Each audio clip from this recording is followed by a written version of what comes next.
Hey Harmonizers, we are in Kings Canyon, the Sequoia Forest. Pretty excited to be here in California for the ginormous trees, and there's this adorable little area to stop with the courtyard dining. There's a gift shop, there's washrooms, places to fill up your water bottles. Here's little Ev and I. There's also a little touristy area that has maps and a whole bunch of different artifacts and things like that. So we checked it out for a little bit first before figuring out where to go. Here's little Ev showing on the map where we are. It's a little area, very kind of deep in the Kings Canyon area, right in the Sequoia Forest. There's a lot more that we could have explored, but we have some more exciting plans coming up for this day, wanting to get all the way to Hollywood. So this was our one little trail ride going through the sequoias, and we didn't get to see tons and tons of sequoia trees. There were definitely some big ones you're going to see coming up, but I've been to the Sequoia Forest before where I was more over by the Grant tree, and there were big sequoias everywhere, and this was more kind of like, oh, there's one like over there, but not necessarily all clumped together.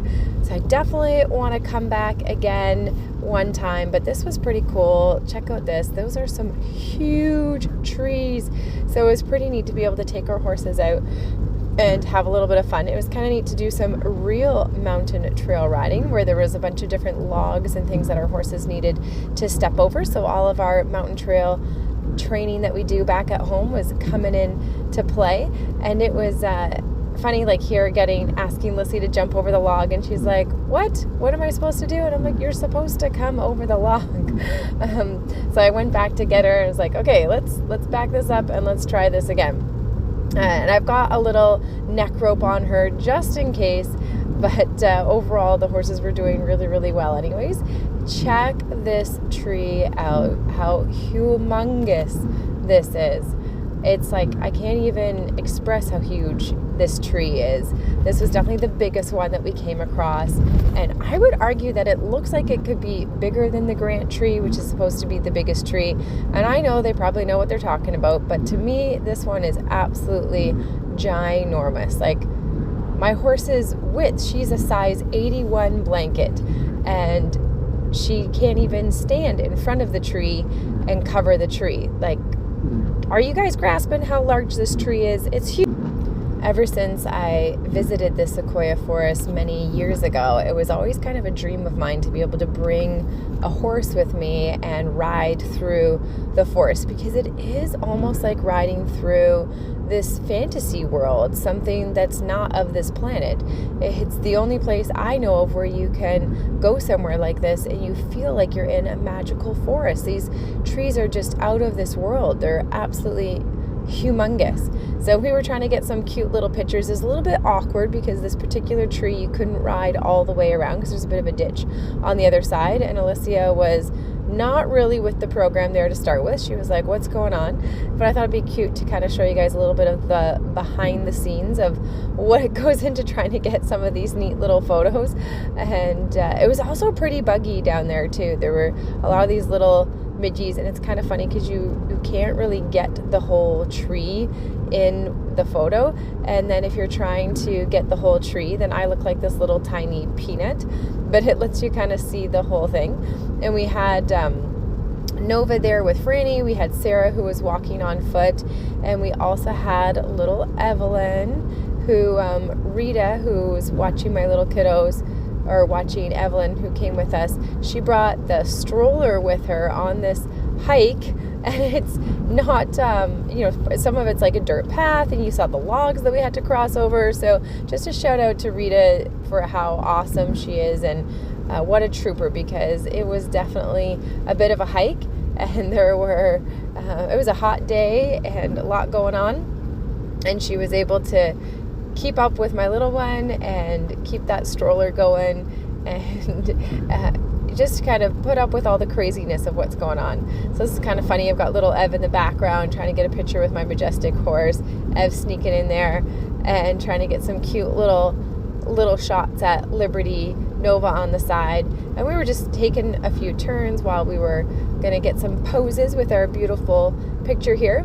And somebody made a comment about, what kind of preparation did you do to get your horse ready for this, or like that's like not fair to do to your horse essentially with how much you're doing.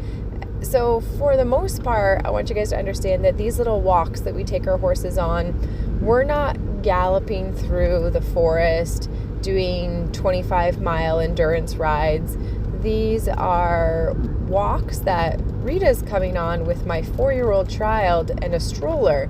So they're not going to be that intense. If Rita can keep up pushing a stroller and or my 4-year-old walking, it's not going to be that hard. They're not marathon runners or anything like that. And when we do little clips like this where I'm going to take her for a little canter, most of the time when you're seeing me do a little canter clip, that's a lot of what I'm doing. We're not doing a whole lot. We're mostly walking because we're wanting to stay as a group.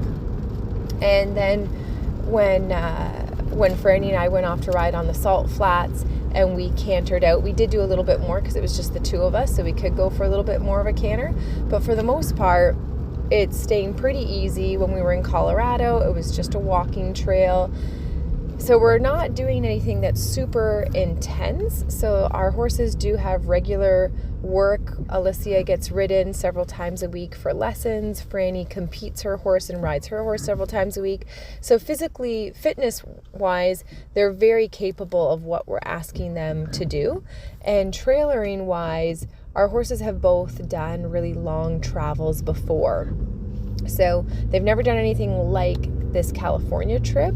This is a lot further, but they've done hauls to Florida, to Ohio. They've done overnight stays before, and it's not super unusual for them to go from one show to the next show, and this all built up gradually over time. When we first start training horses, we'll take them to places that are close by, maybe an hour away, 2 hours away, and we will just go for a schooling and come back, and then we build up to going to horse shows, which are more of an all-day thing, and then we'll build up to going to international shows, which always means staying overnight somewhere. So it has been very much a gradual process. Both Franny and I have had our horses for a couple years now. Can't remember if it's 2 or 3 years now.